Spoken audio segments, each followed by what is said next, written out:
Hello guys, and welcome back to Reading Club.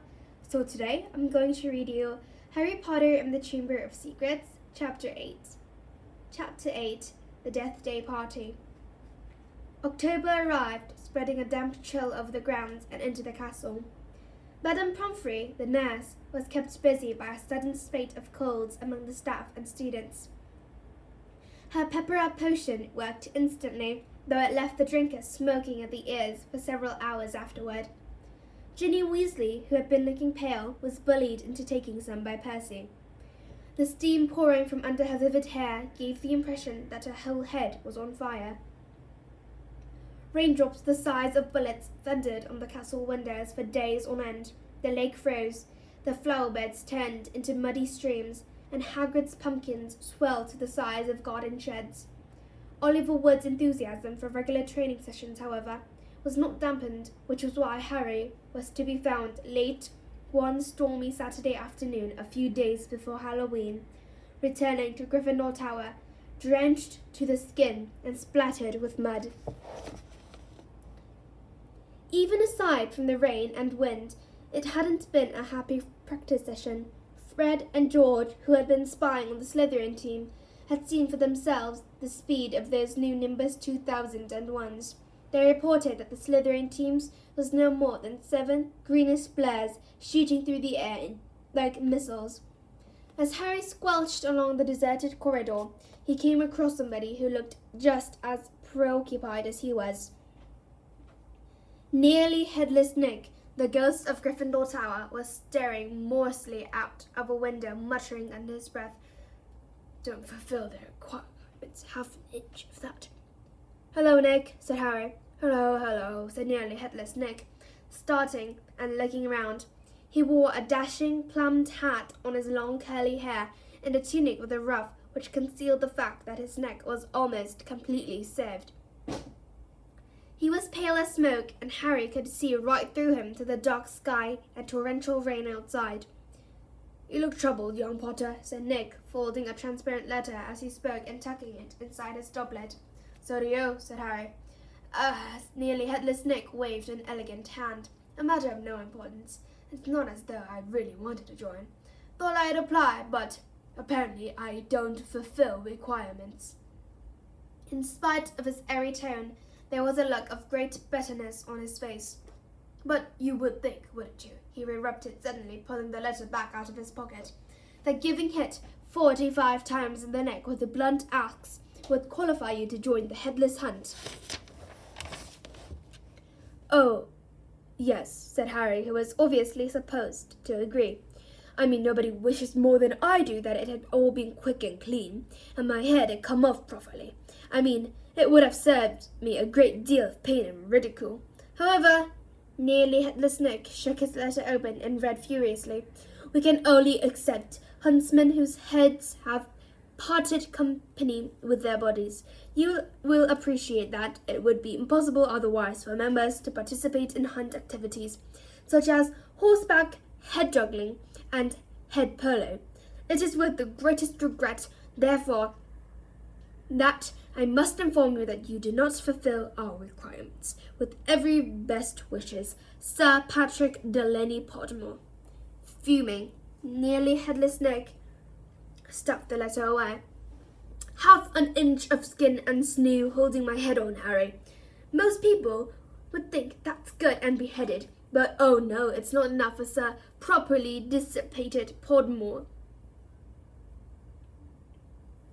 Nearly headless Nick took several deep breaths and said, in a far calmer tone, "So, what's bothering you? Anything I can do?" "No," said Harry, "not unless you know where we can get 7 free Nimbus 2001s for our match against Lit." The rest of Harry's sentence was drowned out by a high-pitched meowing from somewhere near his ankles.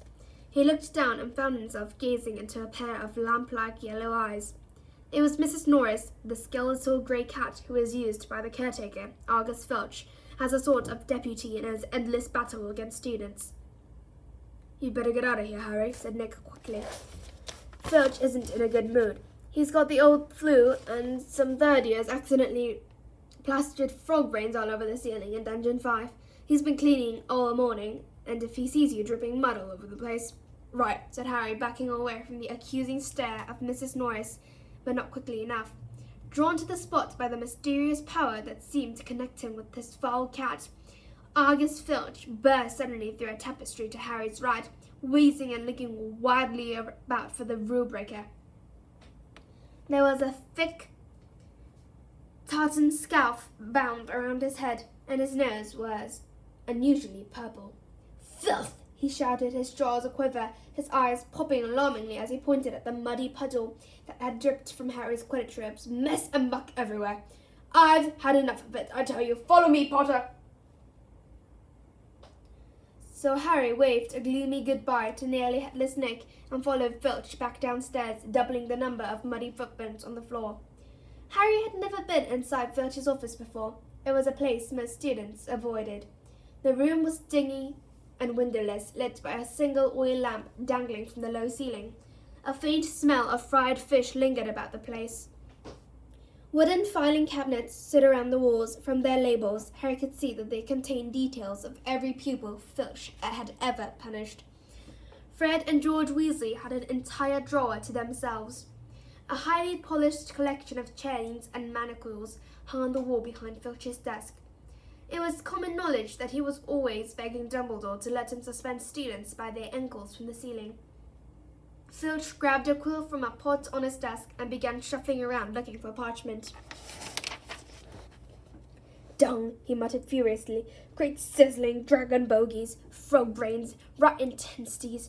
I've had enough of it. Makes an example. Where's the form? Yes." He retrieved a large roll of parchment from his desk drawer and stretched it out in front of him, dripping his long black quill into the inkpot. "Name, Harry Potter. Crime—" "It was only a bit of mud," said Harry. "It's only a bit of mud to you, boy, but to me it's an extra hour scrubbing," shouted Filch, a-drip, shivering unpleasantly at the end of his bow's nose. "Crime befouling the castle. Suggested sentence." Dabbing at his steaming nose, Filch squinted unpleasantly at Harry, who waited with bated breath for his sentence to fall. But as Filch lowered his quill, there was a great bang on the ceiling of the office, which made the oil lamp rattle. "Peeves!" Filch roared, flinging down his quill in a transport of rage. "I'll have you this time! I'll have you!"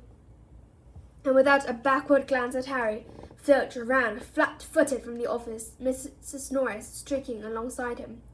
Peeves was the school poltergeist, a grinning, airborne menace who lived to cause havoc and distress. Harry didn't much like Peeves, but he couldn't help feeling grateful for him at this timing. Hopefully, whatever Peeves had done, and it sounded as though he'd wrecked something very big this time, would distract Filch from Harry. Thinking that he should probably wait for Filch to come back, Harry sank into a moth-eaten chair next to the desk. There was only one thing on it apart from his half-completed form, a large, glossy, purple envelope with silver lettering on the front. With a quick glance at the door to check that Filch wasn't on his way back, Harry picked up the envelope and read, "Quick spell. A correspondence course in beginner's magic." Intrigued, Harry flicked the envelope open and pulled out of the sheaf a parchment inside. More curly silver writing on the front page said, Feel out of step in the life world of modern magic. Find yourself making excuses not to perform simple spells. Ever been taunted for your woeful wand work? There is an answer. Quick Spell is an all-new, fair, safe, quick results, easy learn course. Hundreds of witches and wizards have benefit from the Quick Spell method. Madame Z. Nettles of Job Farm writes, I had no memory for incantations and my potions were a family jig. Now, after a Quick Spell course, I am the center of attention at parties, and friends beg for the recipe of my scientification solution.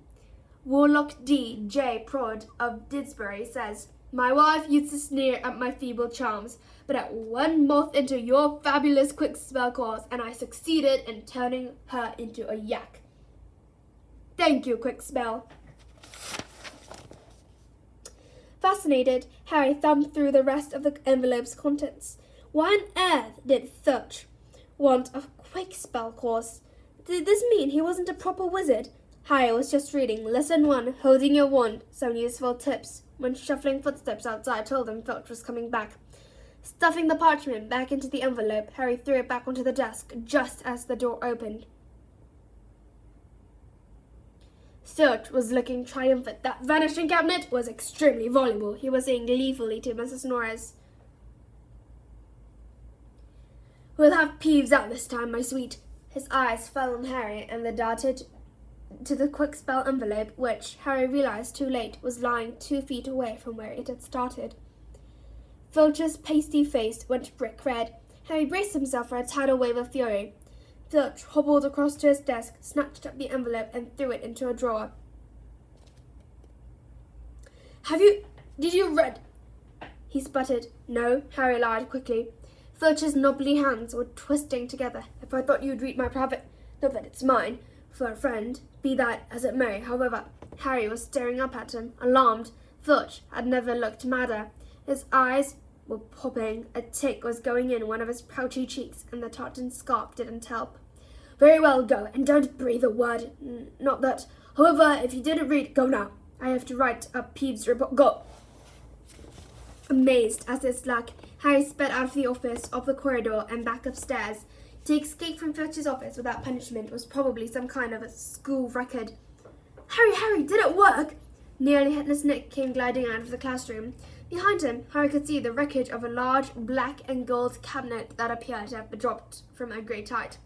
I persuaded Peeve to crash it right over Filch's office, said Nick eagerly. Thought it might distract him. Was that you? Said Harry gratefully. Yeah, it worked. I didn't even get detention. Thanks, Nick. They set off up the corridor together. Nearly Headless Nick, Harry noticed, was still holding Sir Patrick's rejection letter. I wish there was something I could do for you about the Headless Hunt, Harry said. Nearly Headless Nick stopped in his tracks, and Harry walked right through him. He wished he hadn't. It was like stepping through an icy shower. But there is something you could do for me, said Nick excitedly. Harry. Would I be asking too much? But no, you wouldn't want. What is it? Said Harry. Well, this Halloween will be my 500th death day, said Nearly Headless Nick, drawing himself up and looking dignified.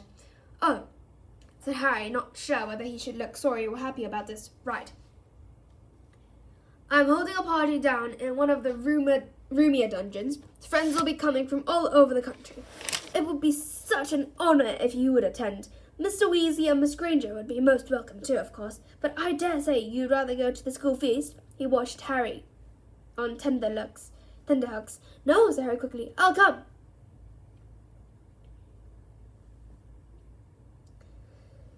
My dear boy, Harry Potter at my death day party, and, he hesitated, looking excited, do you think you could possibly mention to Sir Patrick how very frightening and impressive you found me? Of course, said Harry. Nearly Headless Nick beamed at him. A death day party, said Hermione keenly when Harry had changed at last and joined her and Ron in the common room. I bet there aren't many living people who can say they've been to one of those. It'll be fascinating. Why would anyone want to celebrate the day they died? Said Ron, who was halfway through his potion homework and grumpy. Sounds dead depressing to me. Rain was still lashing the windows, which was now inky black, but inside all looked bright and cheerful. The firelight glowed over the countless squashy armchairs where people sat reading, talking, doing homework, or, in the case of Fred and George Weasley, trying to find out what would happen if you fed a filibuster fireworks to a salamander. Fred had rescued the brilliant orange fire-dwelling lizard from a care of magical creatures class, and it was now smouldering gently on a table surrounded by a knot of curious people. Harry was at the point of telling Ron and Hermione about Filch and the quick spell course when the salamander suddenly whizzed into the air, emitting loud sparks and bangs as it whirled wildly around the room. The sight of Percy bellowing himself hoarse at Fred and George, the spectacular display of tangerine stars showering from the salamander's mouth, and its escape into the fire, with accompanying explosions, drove both Filch and the quick spell envelope from Harry's mind. By the time Halloween arrived, Harry was regretting his rash promise to go to the Death Day party. The rest of the school was happily anticipating the Halloween feast. The great hall had been decorated with the usual live bats. Hagrid's bast pumpkins had been carved into lanterns large enough for 3 men to sit in, and there were rumours that Dumbledore had booked a trip of dancing skeletons for the entertainment. A promise is a promise, Hermione reminded Harry bossily. He said he'd go to the Death Day party. So at 7 o'clock, Harry, Ron and Hermione walked straight past the doorway to the packed great hall, which was glittering invitingly with gold plates and candles, and directed their steps instead toward the dungeons. The passageway leading to the nearly headless Nick's party had been lined with candles too, though the effect was far from cheerful. These were long, thin, jet-black tapers, all burning bright blue, casting a dim, ghostly light even over their own living faces. The temperature dropped with every step they took. As Harry shivered and drew his robes tightly around him, he heard what sounded like 1,000 fingernails scraping an enormous blackboard. "Is that supposed to be music?" Ron whispered. They turned a corner and saw nearly headless Nick standing at a doorway hung with black velvet drapes. "My dear friends," he said mournfully, welcome, welcome. So pleased you could come." He swept off his plumed hat and bowed them inside. It was an incredible sight. The dungeon was full of hundreds of palely white, translucent people, mostly drifting around a crowded dance floor, waltzing to the dreadful, quavering sound of 30 musical saws, played by an orchestra on a raised, black-draped platform. A chandelier overhead blazed midnight blue with 1,000 more black candles. Their breath rose in a mist before them. It was like stepping into a freezer. "Shall we have a look around?" Harry suggested, wanting to warm up his feet. "Careful not to walk through anyone," said Ron nervously, and they set off around the edge of the dance floor. They passed a group of gloomy nuns, a ragged man wearing chains, and the fat Freya, a cheerful Hufflepuff ghost, who was talking to a knight with an arrow sticking out of his forehead. Harry wasn't surprised to see that the Bloody Baron, a gaunt, staring, slithering ghost covered in silver bloodstains, was being given a wide berth by the other ghost. "Oh no," said Hermione, stopping abruptly. Turn back. I don't want to talk to Moaning Myrtle." "Who?" said Harry as they backtracked quickly. "She haunts one of the toilets in the girls' bathroom on the first floor," said Hermione. "She haunts a toilet?" "Yes, it's been out of order all year because she keeps having tantrums and flooding the place. And if I went in there... Anyway, if I could avoid it, it's awful trying to have a pee without wailing at you." "Look, food," said Ron. On the other side of the dungeon was a long table, also covered in black velvet. They approached it eagerly, but next moment had stopped in their tracks. Horrified, the smell was quite disgusting. Large rotten fish were laid on handsome silver plates. Cakes, burned charcoal black, were heaped on salvers. There was a great mahogany haggis, a slab of cheese covered in furry green mould, and, in pride of place, an enormous grey cake in the shape of a tombstone, with tar-like icing forming the words, "Sir Nicholas G. Misty Porpington, died 31st October, 1492. Harry watched, amazed, as a portly ghost appeared at the table, crouched low, and walked through it, his mouth held wide so that it passed through one of the stinking salmon. "Can you taste it if you walk through it?" Harry asked him. "Almost," said the ghost sadly, and he drifted away. I expect they let it rot to give it a stronger flavour," said Hermione knowledgeably, pinching her nose and leaning closer to look at the fruited haggis. "Can we move? I feel sick," said Ron.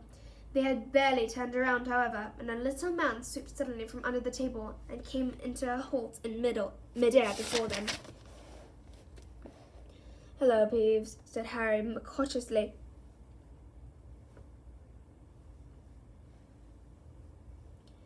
Unlike the ghosts around them, Peeves the poltergeist was the very reverse of pale and transparent. He was wearing a bright orange party hat, a revolving bow tie, and a bored grin on his wide, wicked face. "Nibbles?" he said sweetly, offering them a bowl of peanuts covered in fungus. "No thanks," said Hermione. Heard you talking about poor Myrtle, said Peeves, his eyes dancing. Rude you was about poor Myrtle. He took a deep breath and bellowed, Oi, Myrtle! I know, Peeves. Don't tell her what I said. She'll be really upset, said Hermione, whispering frantically. I didn't mean it. I didn't mind her. Hello, Myrtle. The squat ghost of a girl had glided over. She had the glummest face Harry had ever seen, half hidden behind lank hair and thick, pearly spectacles. What? She said sulkily. How are you, Myrtle? Said Hermione in a falsely bright voice. It's nice to see you out of the toilet. Myrtle sniffed. Miss Granger was just talking about you, said Peeves slyly in Myrtle's ear. Just saying how nice you look tonight, said Hermione, glaring at Peeves. Myrtle eyed Hermione suspiciously. You're making fun of me, she said, silver tears welling rapidly in her small, see-through eyes. No, honestly, didn't I just say how nice Myrtle's looking? Said Hermione, nudging Harry and Ron painfully in the ribs. Oh, yeah, she did. Don't lie to me, Myrtle gasped, tears now flooding down her face, while Peeves chuckled happily over her shoulder. Do you think I don't know what people call me behind my back? Fat Myrtle, ugly Myrtle, miserable, moaning Myrtle. You've forgotten Pimply, Peeves hissed in her ear. Moaning Myrtle burst into anguished sobs and fled from the dungeon. Peeves strode after her, pelting her with mouldy peanuts, yelling, Pimply, Pimply! Oh dear, said Hermione sadly. Nearly Headless Nick now drifted toward them through the crowd. Enjoying yourselves? Oh yes, they lied. Not a bad turnout, said Nearly Headless Nick proudly. The Wailing Widow came all the way up from Kent. It's nearly time for my speech. I better go and roll the orchestra. The orchestra, however, stopped playing at that very moment. They and everyone else in the dungeon fell silent, looking around in excitement as a hunting horn sounded. Oh, here we go, said Nearly Headless Nick bitterly. Through the dungeon wall burst a dozen ghost horses, each ridden by a headless horseman. The assembly clapped wildly. Harry started to clap too, but stopped quickly at the sight of Nick's face. The horses galloped into the middle of the dance floor and halted, rearing and plunging. At the front of the pack was a large ghost who held his bearded head under his arm, from which position he was bellowing the horn. The ghost leapt down, lifted his head high in the air so he could see over the crowd. Everyone laughed, and strode over to Nearly Headless Nick, squashing his head back onto his neck. Nick, he roared, how are you? His head still hanging in there? He gave a hearty gruff and slapped Nearly Headless Nick on the shoulder. Welcome, Patrick, said Nick stiffly. Live and, said Sir Patrick, spotting Harry, Ron and Hermione, giving a huge fake jump of astonishment so that his head fell off again. The crowd howled with laughter. Very amusing, said Nearly Headless Nick darkly. Don't mind Nick, shouted Sir Patrick's head from the floor. Still upset we won't let him join the hunt, but I mean to say, look at the fellow. I think, said Harry hurriedly at a meaningful look from Nick. Nick's very frightening and, Ha! Yelled Sir Patrick's head. Bet he asked you to say that. If I could have everyone's attention, it's time for my speech, said Nearly Headless Nick loudly, striding toward the podium and climbing into an icy blue spotlight. My late lamented lords, ladies, and gentlemen, it is my great sorrow. But nobody had much more. Sir Patrick and the rest of the Headless Hunt had started a game of head hockey, and the crowd was turning to watch. Nearly Headless Nick tried vainly to recapture his audience, but gave up as Sir Patrick's head went sailing past him to loud cheers. Harry was very cold now, not to mention hungry. I can't stand much more of this, Ron muttered, his teeth chattering, as the orchestra groaned back into action and the ghost swept back onto the dance floor. Let's go, Harry agreed. They backed toward the door, nodding and beaming at everyone who looked at them, and a minute later were hurrying back up the passageway.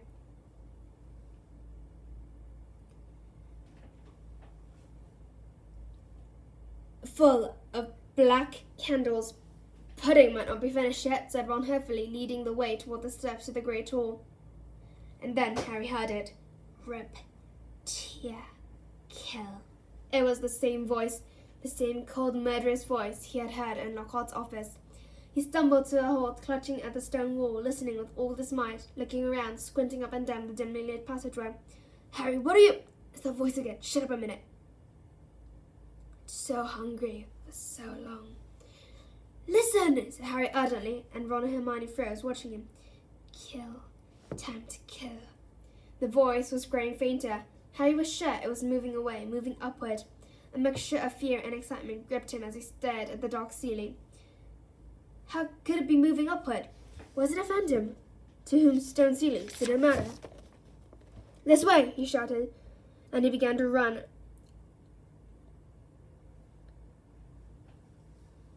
Up the stairs into the entrance hall. It was no good hoping to hear anything here. The babble of talk from the Halloween feast was echoing out of the great hall. Harry sprinted up the marble staircase to the first floor, Ron and Hermione clattering behind him. "Harry, what are we—" "Shh!" Harry strained his ears. Distantly from the floor above, growing fainter still, he heard the voice. "I smell blood. I smell blood." His stomach lurched. "It's going to kill someone!" he shouted, and ignoring Ron and Hermione's bewildered faces, he ran up the next flight of steps, 3 at a time, trying to listen over his own panting footsteps. Harry head-tilled around the whole of the second floor, Ron and Hermione panting behind him, not stopping until they turned a corner into the last deserted passage. "Harry, what was that all about?" said Ron, wiping sweat off his face. "I couldn't hear anything." But Hermione gave a sudden gasp, pointing down the corridor. "Look!" Something was shining on the wall ahead. They approached slowly, squinting through the darkness. Foot-high words had been dumbed on the wall behind, between 2 windows, shimmering in the light cast by the flaming torches. "The Chamber of Secrets has been opened. Enemies of the Hair, beware." "What's that thing hanging underneath?" said Ron, a slight quiver in his voice. As they edged nearer, Harry almost slipped. There was a large puddle of water on the floor. Ron and Hermione grabbed him, and they inched toward the passage, eyes fixed on a dark shadow beneath it. All 3 of them realized what it was at once and leapt backward with a splash. Mrs. Norris, the caretaker's cat, was hanging by her tail from the torch bracket. She was stiff as a board, her eyes wide and staring. For a few seconds, they didn't move. Then Ron said, "Let's get out of here." "Shouldn't we try and help?" Harry began awkwardly. "Trust me," said Ron, "we don't want to be found here." But it was too late. A rumble, as though of a distant thunder, told them that the feast had just ended. From either end of the corridor where they stood came the sound of hundreds of feet clambering the stairs, and the loud, happy talk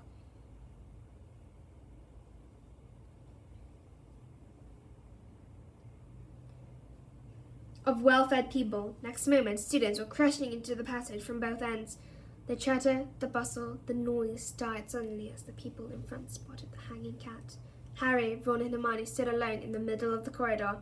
A silence fell among the mass of students, pressing forward to see the grisly sight. Then someone shouted through the quiet, "Enemies of the Hair, beware! You'll be next, mudbloods." It was Draco Malfoy. He had pushed to the front of the crowd, his cold eyes alive. His usually bloodless face flushed as he grinned at the sight of the hanging, immobile cat. So that's the end of this channel. I hope you enjoyed it, and if you did, please click many likes and subscribe Reading Club, so I'll come back later with a new and improved channel. Thank you for listening, guys!